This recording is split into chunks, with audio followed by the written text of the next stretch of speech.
एर्ज के जीवन को बचाने की हर कोशिश नाकाम रही और उसकी मौत हो गई। मगर पिता दुखी होने के बजाय उसके चेहरे पर एक संतोष भरी हल्की मुस्कान दिखी। डॉक्टर तीव्र उलझन में पड़ गए कि इस बार अस्पताल को कितना मुआवजा चाहिए होगा। असल में वह आदमी अस्पताल में इलाज कराने तब आया जब स्केटबोर्ड पर गिरने से उसके सिर पर चोट लगी थी। नई ड्यूटी पर आई डेस्क नर्स ने मान लिया कि अगर वह चल सकता है तो कोई गंभीर स्थिति नहीं होगी। अस्पताल में इस समय कार दुर्घटना के कई मामले थे, इसलिए उसे इंतजार करने के लिए कह दिया गया। नर्स इस तथ्य से अनजान थी कि उसकी छोटी सी चूक आदमी की जान ले लेगी और उसकी नौकरी भी। कुछ समय बाद किसी गाड़ी के पास से बिस्तर का बैग जमीन पर गिर गया।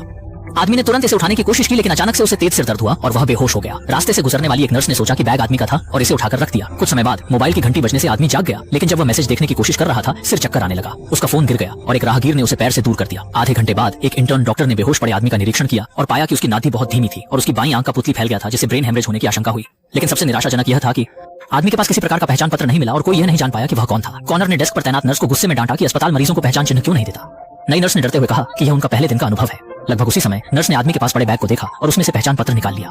हड़बड़ी में नर्स ने तस्वीर का ध्यानपूर्वक अवलोकन किए बिना आदमी की पहचान तय की। ठीक उसी वक्त मॉनिटर पर खतरे का अलार्म बज गया और उसकी हालत और गंभीर हो गई। भारी कोशिशों के बावजूद आदमी को बचाया नहीं जा सका। नर्स ने पहचान पत्र के आधार पर उसके करीबी रिश्तेदार को खबर दी और जब पिता अस्पताल पहुंचे वह अपने बेटे को आखिरी बार देखने के लिए आया और आश्चर्यचकित रह गया। अस्पताल के बिस्तर पर उसका बेटा नहीं था। नई डेस्क नर्स ने अपने पहले ही दिन में इतनी बड़ी गलती कर दी थी कि अस्पताल को उसे पीछे नहीं छोड़ा। आखिरकार अस्पताल ने ऊंचे वेतन पर पहले वाली अनुभवी नर्स को वापस बुला लिया। थोड़े ही वक्त में आपातकालीन वार्ड फिर से व्यवस्था में आ गया। सफाई करते समय आदमी का मोबाइल भी मिला, जिससे उसकी पहचान पक्की हुई। लेकिन इतनी भारी घटना में ऊपर वाले को ही पता होगा कि अस्पताल को कितने बड़े मुआवजे का भुगतान करना पड़ेगा। ऊपर वाले को ही पता रहता था।